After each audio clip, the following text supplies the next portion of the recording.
नमस्कार मित्रों, मैं आर के सर दिव्यांश एकेडमी प्रयागराज के इस YouTube चैनल पर आप सभी मित्रों का हार्दिक स्वागत अभिनंदन करता हूं।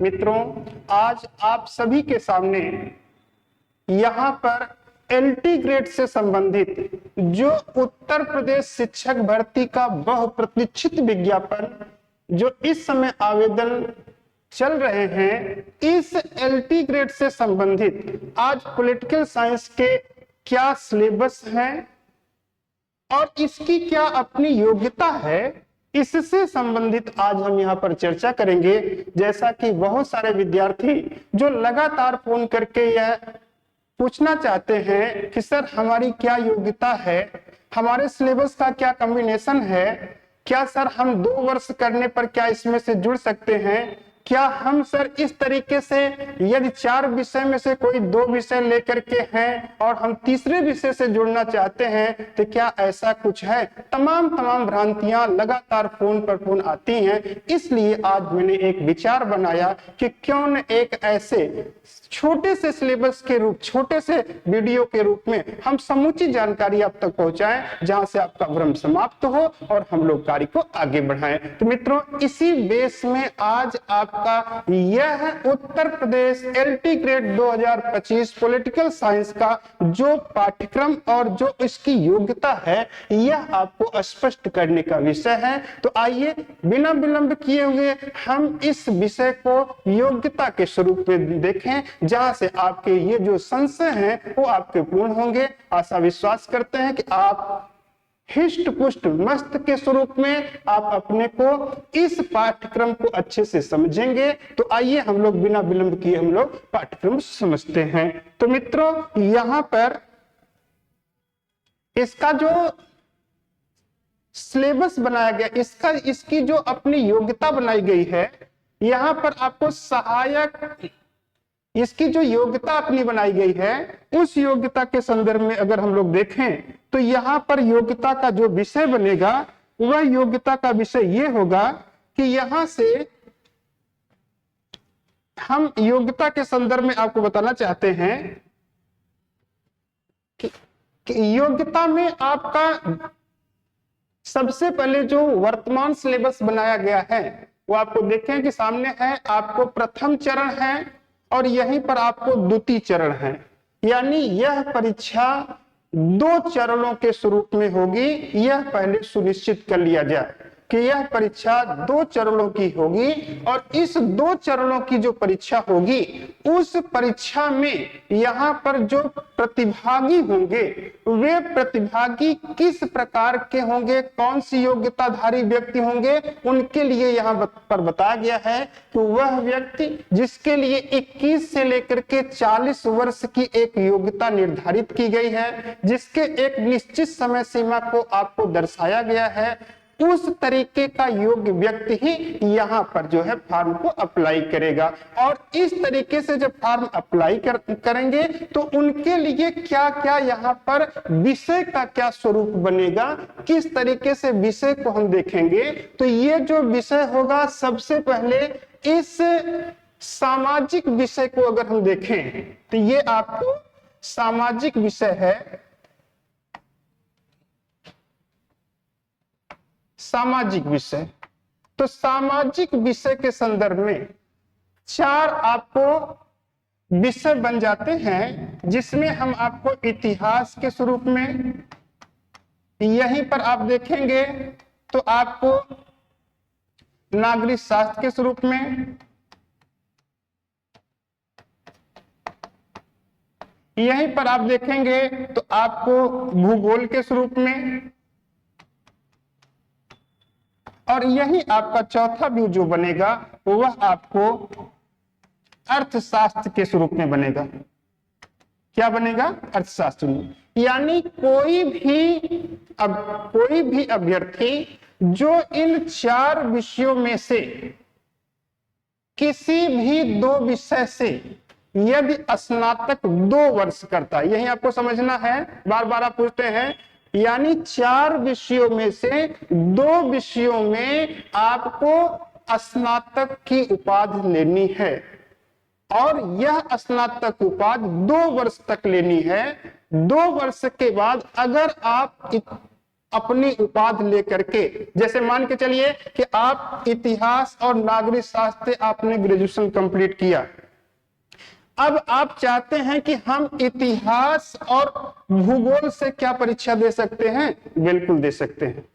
यदि आप चाहें तो दोनों विषयों से न दे करके आप भूगोल और अर्थशास्त्र भी परीक्षा दे सकते हैं। ये आयोग ने आपको छूट बना रखी है। सबसे पहले इस भ्रम को आप कंप्लीट कर लीजिए। तो नो डाउट आपको ये चीजें क्लियर हो गई होंगी कि ये हमारी योग्यता में है कि हम इतने आपको पाठ्यक्रम के स्वरूप में किसी के भी योग्य हो सकते हैं। जब आप फॉर्म अप्लाई करते हैं तो उस फॉर्म अप्लाई के बाद जो आपका परीक्षा जो 2 चरणों में होगी, उस 2 चरण का जो पहला चरण होगा वह पहले चरण में किस तरीके के प्रश्नों को डिवाइड किया गया है, इसको जानना अति आवश्यक होता है। तो आप ध्यान रखिएगा कि यहाँ पर एक पेपर होगा। बहुत सारे विद्यार्थी भ्रमित होते हैं कि सर पेपर प्रारंभिक परीक्षा में 1 होगा कि पेपर 2 होगा। तो आपको स्पष्ट करना चाहते हैं कि पेपर 1 होगा।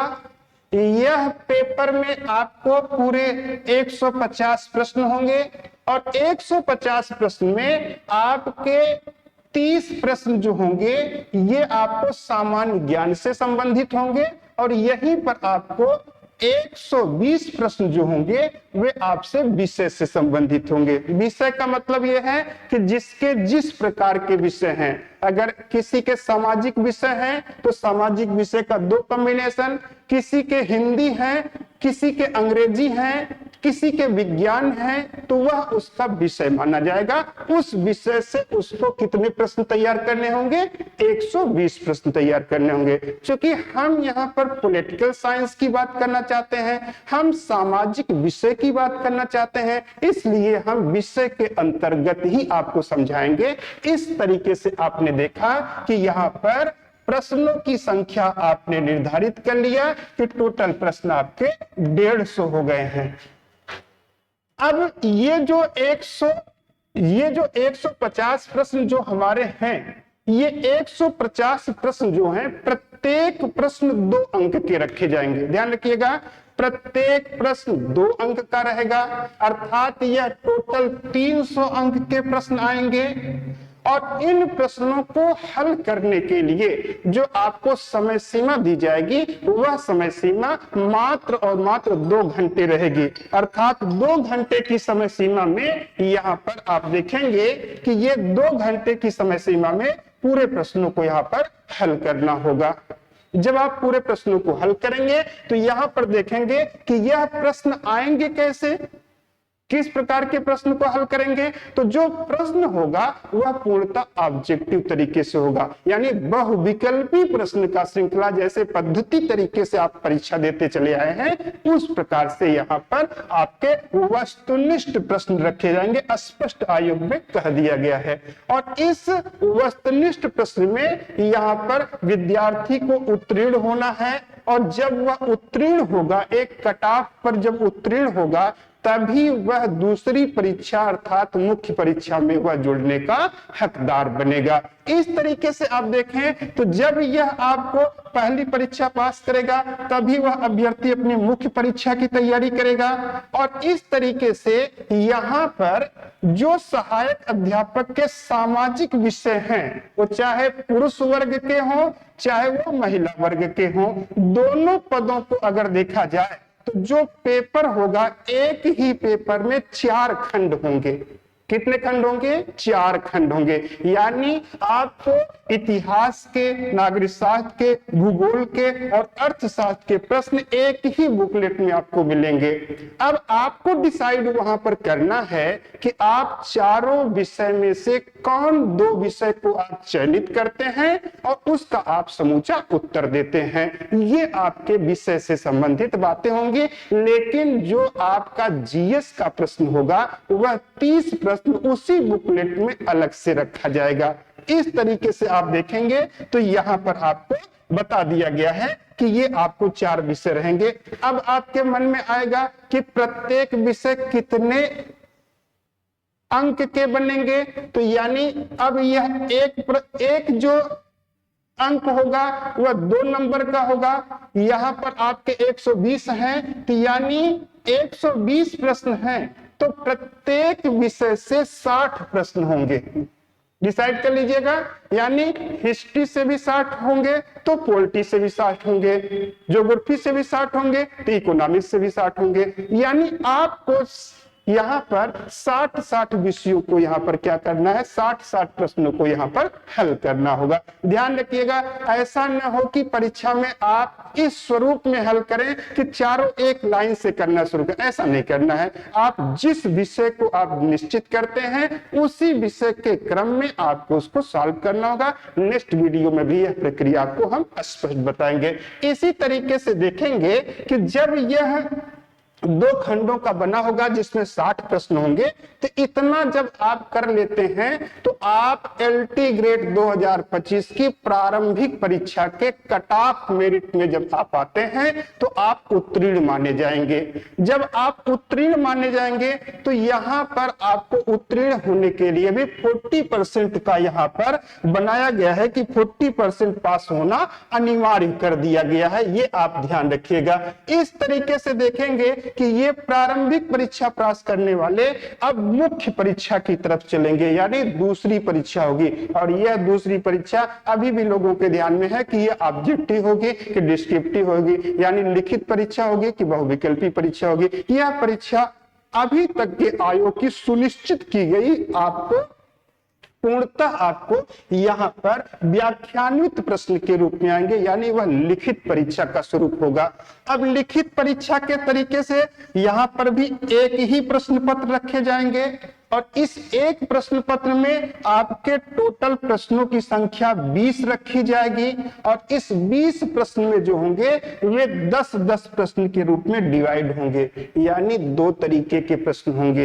एक प्रश्न तो होंगे वे आपको लघुत्तरी प्रश्न बनेंगे और एक प्रश्न होंगे जो आपको दीर्घोत्तरी प्रश्न बनेंगे। यानी ऐसे शब्दों में कह लिया जाए कि एलटी ग्रेड की मुख्य परीक्षा पास करने के लिए हमें 10 प्रश्न को लघु उत्तरी और 10 प्रश्न को यहाँ पर विस्तृत उत्तरी के तरीके से यहाँ पर करना होगा। अब यहाँ पर देखना है कि जो हमारे प्रश्न 10 अंक के होंगे, यानी हम इसे कह सकते हैं खंड ए कह सकते हैं और यहीं पर खंड बी कह सकते हैं। तो खंड ए में जो 10 प्रश्न होंगे वे टोटल लघुत्तरी प्रश्न होंगे और इन प्रश्नों की जो उत्तर देने की सीमा होगी वह टोटल आपको 125 शब्दों में होगी। यहां तक विद्यार्थी समझें कि ये आपके जो परीक्षा की मुख्य परीक्षा की जो योजना अभी से प्रैक्टिस करनी आपको होगी वह शब्दों का संचार करना होगा, शब्दों की एक निश्चितता बनानी होगी। उस शब्दों की जो बागडोर बनेगी उसमें आपको ये जो लघु उत्तरी प्रश्न है इनको 125 शब्दों तक यहाँ पर शामिल करना होगा। लेकिन जो खंड नंबर बी का स्वरूप होगा जिसमें हम सभी लोग खंड नंबर बी के अंतर्गत अपने 10 प्रश्न को ही सॉल्व करेंगे और ये 10 प्रश्न जो होंगे पूर्णतः दीर्घ उत्तरी होंगे और इनको 200 शब्दों में इनको बांधने की बात की जाएगी। अब जो आपका मुख्य परीक्षा होगी जो खंड ए है जिसमें 10 प्रश्न हैं, उस 10 प्रश्न में प्रत्येक प्रश्न का जो अंक प्राप्त होगा वह आपको बताना चाहते हैं कि वह आपको 8 अंक होगा। ध्यान रखें सभी विद्यार्थी, यहाँ पर जो पहली मुख्य परीक्षा होगी ये मुख्य परीक्षा का जो 10 अंक लघु उत्तरी होगा उसका जो अंक होगा वह 8 अंक होगा। अर्थात 8 गुणे 10 कर लेंगे तो कितना अंक हो जाएगा, ये आपको 80 अंक हो जाएगा। यानी पहला 80 अंक हो जाएगा कितने, किसके लिए, लघु उत्तरी के लिए। लेकिन जब आप दीर्घ उत्तरी में जाएंगे, जब आप यहाँ पर दीर्घ उत्तरी में जाएंगे तो दीर्घ उत्तरी का जो अंक बनेगा वह अंक आपको 12 नंबर का बनेगा और वह भी आपको 10 का गुणा किया जाएगा। तो यहाँ पर आपको टोटल जो मार्क्स बनेंगे वो आपको 120 रहेंगे। तो टोटल 120 और 80 हो जाएगा तो टोटल कितना गुणांक बन जाएगा, वो आपको बच जाएगा टोटल 200, यानी 200 अंकों का रहेगा। इसके लिए आपको जो समय सीमा होगी, जिस समय सीमा में एलटी ग्रेड मुख्य परीक्षा को सॉल्व करना है, उसके लिए आपको 3 घंटे का समय दिया जाएगा।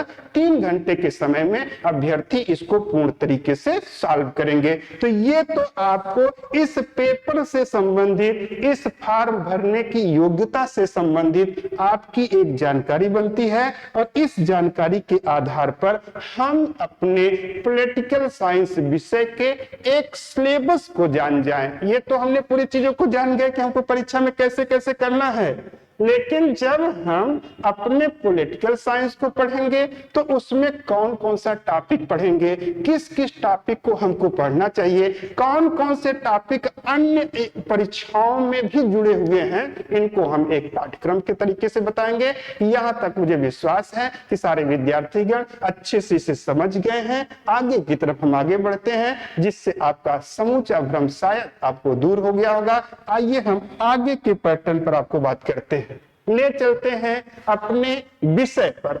हम यहाँ पर आरके सर पॉलिटिकल साइंस के स्वरूप में आपको गाइड करते हैं। पॉलिटिकल साइंस के तरीके में हम आपको ऑफलाइन कक्षाएं और ऑनलाइन कक्षाएं दोनों तरीके से देते हैं। बार बार बताना चाहते हैं कि ऑफलाइन कक्षा हमारे इस प्रयागराज के सलोरी क्षेत्र, जो एक बहुत ही चर्चित क्षेत्र है, उस सलोरी क्षेत्र का एक्सिट कैंपस वर्तमान समय में राजेंद्र छात्रावास के पीछे चल रहा है। वहां पर हमारी कक्षाएं ऑफलाइन तरीके से चल रही हैं, और ऑनलाइन जो कक्षाएं चल रही हैं वो आपको यहाँ पर बालसन चौराहा है, और ये बालसन चौराहा आपको बहुत ही चर्चित सेंट एंथोनी कॉलेज के सामने है। यहाँ भी एक्सिट कैंपस में हमारी कक्षाएं चल रही हैं। समूची ऑफलाइन की कक्षाएं एक्सिट कैंपस में चल रही हैं। किसी भी एड्रेस को आपको जानना है, एक्सिट कैंपस अगर आप पूरे प्रयागराज में करते हैं, दिव्यांश एकेडमी वहीं पे पूरी कक्षाओं को ऑफलाइन विषय विशेषज्ञों के द्वारा संचालित करती है। हम आपको ऑनलाइन गाइडलाइन देना इसलिए आवश्यक हो गया कि बहुतायत विद्यार्थी जो दूर दराज रह करके बारंबार चाहते हैं कि हम समय का अभाव होना, जिम्मेदारियों का होना हमें प्रयागराज पुनः नहीं बुलाता, हम आपसे गाइड लें तो किस तरीके से लें। इन तमाम विचार विमर्श के बाद यह निर्णय लिया गया कि क्यों न हम आपको ऑनलाइन तक अपनी सूचनाओं को पहुंचाएं और ऑनलाइन तक भी आपको हेल्प करें आपकी इस परीक्षा को सॉल्व करने के। ये हमारा पूर्ण आपसे मकसद बन चुका है। तो आइए बिना विलंब किए हुए मित्रों, हम अपने पॉलिटिकल साइंस के पाठ्यक्रम की क्यों न शुरुआत करें। तो ये हमारा आपको नागरिक शास्त्र है, और इस नागरिक शास्त्र के इस एलटी ग्रेड का जो सिलेबस है, वो आपको एलटी ग्रेड का जो सिलेबस है वो आपको इस तरीके से है। यह सिलेबस समूचे आपको 3 खंडों में बटा हुआ दिख रहा है। सबसे पहले यहाँ पर राजनीतिक सिद्धांत का स्वरूप दिया गया है। राजनीतिक सिद्धांत के स्वरूप में यहाँ पर सिलेबस में आपको नागरिक शास्त्र क्या है, उसकी प्रकृति क्या है, उसका क्षेत्र क्या है, उसकी परिभाषा क्या है, यह आपको बताने का पहला कार्य किया गया है। ये आपके पाठ्यक्रम में आता है। इसी तरीके से जब नागरिक शास्त्र का क्रम आगे बढ़ता है तो यहाँ पर राज्य क्या है, राज्य की परिभाषा क्या है, राज्य के निर्णायक तत्व क्या है, राज्य की उत्पत्ति कब हुई है, दैवीय सिद्धांत क्या है, संविदा दंड के सिद्धांत क्या है, ये आपको यहाँ पर राजनीतिक सिद्धांत के स्वरूप में बताया गया है। तो नो डाउट आपका प्रीलिम का सिलेबस राजनीतिक सिद्धांत में मात्र यही तक आपको व्यवस्थित करता है। जैसे ही राजनीतिक सिद्धांत से आपका परिचय होता है, वैसे ही हम आपको भारतीय संविधान से परिचय कराएंगे। और भारतीय संविधान आपके सिलेबस में क्या पढ़ना है, यह आपको भारतीय संविधान को कैसे परिभाषित और वर्गीकृत करेंगे, सरकार के संसदात्मक और अध्यात्मक स्वरूप को कैसे दर्शाएंगे, एकात्मक और संघात्मक कैसे यहाँ पर सरकार चलेगी, इस सरकार के अंग में व्यवस्थापिका, कार्यपालिका एवं न्यायपालिका तथा प्रजातंत्र एवं अधिनायक तंत्र की भी यहाँ पर चर्चा की जाती है। जबकि सिलेबस आपको आगे जोड़ करके बता रहा है कि सभी विद्यार्थी को इस परीक्षा के प्रीलिम परीक्षा पास करने के लिए यहाँ पर व्यक्तिवादी विचारधारा, उदारवादी विचारधारा, वैज्ञानिक समाजवादी विचारधारा और फांसीवादी विचारधारा का भी अध्ययन करना है। ये आपके सिलेबस का विषय बनता है। यह आपको हम एक पार्ट के रूप में लेकर के चलते हैं, जबकि हम सेकेंड पार्ट पढ़ने पढ़ाने और सुविधाजनक बनाने के लिए हम आपको राजनीतिक चिंतक का स्वरूप देते हैं। तो नो डाउट मित्रों, ये जो राजनीतिक चिंतक है या अभी तक का जो मैंने आपको यहाँ पर सिलेबस बताया है, यही सिलेबस हमारे टीजीटी से मिलता हुआ है, यही कुछ हद तक पीजीटी से भी जुड़ा हुआ सिलेबस है। अर्थात यहाँ तक की परिपाटियां सबसे जुड़ी हुई परिपाटियां हैं जो विद्यार्थी लगातार लगे हुए हैं। नो डाउट उनको आशा विश्वास दिलाते हैं कि आप उसी गति से लगे रहिए। आने वाली जो भी परीक्षाएं हैं, सारी परीक्षाओं की सफलता उसी स्वरूप में आपको दिखेगी। निरंतरता की सख्त आवश्यकता बनती है मेरे मित्रों। इस तरीके से हम अपने राजनीतिक विचारकों की जब चर्चा करते हैं तो राजनीतिक जो विचारक हैं उसमें आपको पाश्चात्य विचारक के रूप में आते हैं, उसमें आपको आधुनिक विचारक के रूप में आते हैं। पाश्चात्य विचारकों का जो हम अध्ययन करते हैं उसमें सर्वप्रथम हम प्लेटो का अध्ययन करते हैं, इसी के बाद हम अरस्तु का अध्ययन करते हैं, हाब्स की चर्चा होती है, लॉक की चर्चा होती है, रूसो की चर्चा होती है, जो आपके सिलेबस का एक अंग बना हुआ है। यहीं पर जर्बी बेंथम का है, यहीं पर जॉन स्टुअर्ट मिल का सिलेबस है, यहीं पर कार्ल मार्क्स की चर्चा है। जब इतनी चर्चाएं समाप्त होती हैं, सिलेबस का स्वरूप जो पढ़ने पढ़ाने का अंश बनता है, उसी में आपको मन की चर्चा, कौटिल्य की चर्चा और गांधी की चर्चा भी दी जाती है। तो मन, कौटिल्य, गांधी आपके सिलेबस का ये विषय बनते हैं। इसके बाद हम अपने तीसरे पावदान की तरफ बढ़ते हैं और ये आपको बनता है भारतीय शासन और राजनीति क्या होगी। भारतीय शासन और राजनीति कहने का तात्पर्य ये बनता है कि यहाँ पर कुछ ऐसे स्वतंत्रता संग्राम योगदान करता हुए जिनको हम भूल नहीं पाते। वे हमारे इतिहास के स्वरूप में, वे हमारे नागरिक शास्त्र के स्वरूप में समय समय पर हमारे सामने आते हैं, उनको भी पढ़ना अनिवार्य होता है। जैसे गोपाल कृष्ण गोखले की चर्चा आपका सिलेबस है, बाल गंगाधर तिलक की चर्चा है, यहीं पर पंडित जवाहरलाल नेहरू की चर्चा है, सुभाष चंद्र बोस की चर्चा है, डॉक्टर भीमराव अंबेडकर की चर्चा है। ये सारे हमारे जो विभूतियां हैं, इन सारे लोगों ने स्वतंत्रता आंदोलन में अपना योगदान किया है और ये आपके पाठ्यक्रम का विषय बनते हैं। इनको भी आपको गहन अध्ययन करने की आवश्यकता होगी। हम आपको हर एंगल पर बहुत ही आसान तरीके से अब ऑनलाइन घर बैठे जो आप जैसा चाहते हैं हम वही करेंगे। अब आप चाहते भी हैं कि हम घर बैठे रहें और गुरुजी आपको मार्गदर्शक हमको ये चीजें प्रदान करते रहे, हम उसी स्वरूप का अब अपना एक स्वरूप बना रखे हैं कि बिल्कुल अगर हमारी थोड़ी सी मेहनत से आपको लाभ मिलता है तो इससे बड़ा हमारे लिए कुछ नहीं हो सकता है। आपकी सफलता हमारे लिए सबसे अपनी सफलता मानते हैं। तो आइए हम इसी क्रम में अगर आगे का जो भारतीय संविधान का जो छूटा हुआ शब्द है, तो इसमें भारतीय संविधान का जब मानक बनता है तो यहाँ तो आपने संविधान देखा है जो परिभाषित करते हुए दिखाया गया है, लेकिन जब भारतीय संविधान की बात आती है तो सबसे पहले भारतीय संविधान में आपके सिलेबस में क्या रखा गया है, भारतीय संविधान की मुख्य विशेषताएं क्या है। इसी के तुरंत बाद आपके सिलेबस में है मौलिक अधिकार क्या है। इसी के बाद आपके सिलेबस में है नीति निर्देशक तत्व क्या है। यानी आप देख लिए होंगे यहाँ पर संघात्मक बातों को छोड़ा गया है, नागरिकता को यहाँ पर छोड़ा गया है, सीधे मौलिक अधिकार नीति निर्देशक तत्व की चर्चा की गई है। और आगे आपको संघीय व्यवस्था, केंद्र राज्य संबंध, राष्ट्रपति, मंत्रिपरिषद, संसद, सर्वोच्च न्यायालय, इसके बाद न्यायिक पुनरीक्षण, यहाँ पर राज्य सरकार में राज्यपाल की चर्चा, मुख्यमंत्री की चर्चा, विधानमंडल की चर्चा आपके सिलेबस का एक अमुख विषय है। जिन विद्यार्थियों को हमारा यह सिलेबस स्पष्ट नहीं दिख रहा है, इसलिए हम आपको यहाँ पर बता दे रहे हैं कि ये चीजें क्या क्या किस स्वरूप में है। आप सुन करके भी से चाहे तो आप इसको डाउनलोड कर लीजिएगा, या तो आप अच्छे से लिख करके एक सिलेबस के अकॉर्डिंग पढ़ना पढ़ाना शुरू करेंगे, जिससे आपको कम समय में अधिक से अधिक लाभ प्राप्त हो। ये अपना एक उद्देश्य रहेगा। आइए इसी सिलेबस में आगे क्या पढ़ना है। इसी सिलेबस में पढ़ना है भारतीय राजनीति में जातिवाद की क्या विचारधारा है, क्षेत्रवाद की क्या विचारधारा है और सांप्रदायिकता की क्या विचारधारा है। यह आपका पाठ्यक्रम बनता है। आज हम अपने राजनीति विज्ञान के इस समुच्चय सिलेबस का डिस्कशन कर रहे हैं, जिससे हम अपनी कक्षाओं को क्रमवार आगे की तरफ बढ़ाना शुरू करें। अब आपकी कक्षाएं ऑनलाइन प्लेटफॉर्म पर अनवरत मिलती रहेंगी।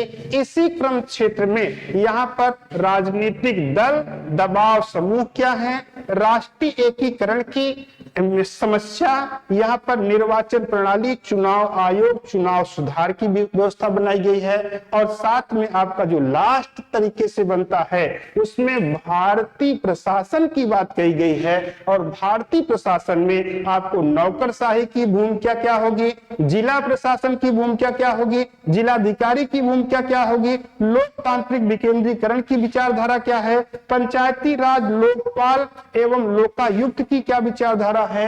ये आपके पाठ्यक्रम का विषय है। इस विषय को पढ़ते हुए लास्ट में जो टीजीटी में नहीं है वो आपको एलटी ग्रेड में जोड़ा गया है, वह आपको भारतीय विदेश नीति, ये आपके लिए एकदम अलग हो गया है। इस पर आपको फोकस करना अति आवश्यक होगा। इसमें आपको विदेश नीति की प्रमुख विशेषता बतानी है और बताना है कि भारत और पाकिस्तान के क्या संबंध हैं, नेपाल व श्रीलंका के क्या संबंध हैं। इस आधार पर ये हमारा पूरा राजनीति विज्ञान का पाठ्यक्रम पूरा होता है। तो मुझे आशा विश्वास है कि हमारे सभी मित्रगण इस बात को अच्छे से समझ गए हैं और समझ करके ये पूरी बातों को देख लिए हैं। आगे की तरह देखें कि ये जो हम अपने राजनीति विज्ञान के बाद अपने जो सामाजिक विषय की पूरी टीम लेकर के आएंगे, उसमें ऑफलाइन ऑनलाइन पर कौन पढ़ाएगा यह भी जानना आवश्यक है। इसके लिए यहाँ पर हमने अपना परिचय दिया ही है। इसी के साथ अगर यहाँ पर देखें तो ये आपको नेक्स्ट तरीके से यहाँ पर देखें तो इतिहास के जो विशेषज्ञ यहाँ पर हैं, जिनके अपने पढ़ाने के अनुभव नो डाउट जो प्रयागराज में होंगे, बहुत सारे अधिकारी स्वरूप में बने होंगे, तो आप उसको देखेंगे कि ये लगभग 30 वर्षों से, मेरा एक अनुमान है और भी ज्यादा हो सकता है, कम नहीं है, 30 वर्ष का सर का अपना पढ़ाने का अनुभव है, जो इतिहास में बहुतायत विद्यार्थी सफलता प्राप्त करके पदमान सम्मान प्रदान किए हैं। ये आपको यहाँ पर पढ़ाएंगे। इसी सिलसिले में आपको जो कला का क्षेत्र है, इस कला के क्षेत्र के विषय विशेषज्ञ के रूप में आप देखेंगे तो यहाँ पर आपको पूजा पांडे, यानी जो आपको विशेष तरीके की गाइड करती हैं, बहुतायत विद्यार्थी यहाँ से चयनित हुए हैं। काफी अपना एक अच्छा अनुभव है। प्रयागराज का हर कला का विद्यार्थी निश्चित मैम को अच्छे से जानता है और ऑनलाइन जो दूर दराज पर अभी तक विद्यार्थी नहीं संदेश पाए हैं, निश्चित वहां तक भी संदेश अवश्य पहुंचेगा और आप सभी लोग ऑनलाइन ऑफलाइन दोनों मोड पर यहाँ पर जुड़ेंगे। इसी सिलसिले में हमारे यहाँ आपको भूगोल की सूचना, हिंदी की सूचना और यहाँ पर आपको संस्कृत, अंग्रेजी, गृह विज्ञान जैसी कक्षाएं भी क्रमवार तरीके से शुरू की जाएंगी और उनके नाम और वे सारे आपको नेक्स्ट वीडियो में हम आपको बताएंगे। क्योंकि वीडियो बड़ा बनने जा रहा है, इसलिए हम यहाँ पर इसको रोकते हैं। हम आपको आशा विश्वास करते हैं कि आप हमसे जुड़ने के लिए हमारे 2 यहाँ पर नंबर बनाए गए हैं, इस नंबर पर आप रिंग करके आप यहाँ पर नंबर ले सकते हैं। एक आपको 94 54 30 34 85 का है और दूसरा हमारा है 87 26 47 54 35 का कॉन्टेक्ट नंबर है। इस नंबर पर यहाँ पर संपर्क करके विद्यार्थी ऑनलाइन ऑफलाइन दोनों कक्षाओं का मार्गदर्शन लें।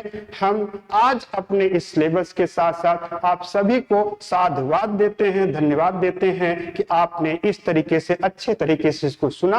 आगे की तरफ इसका लाभ लें। बहुत बहुत धन्यवाद आप सभी।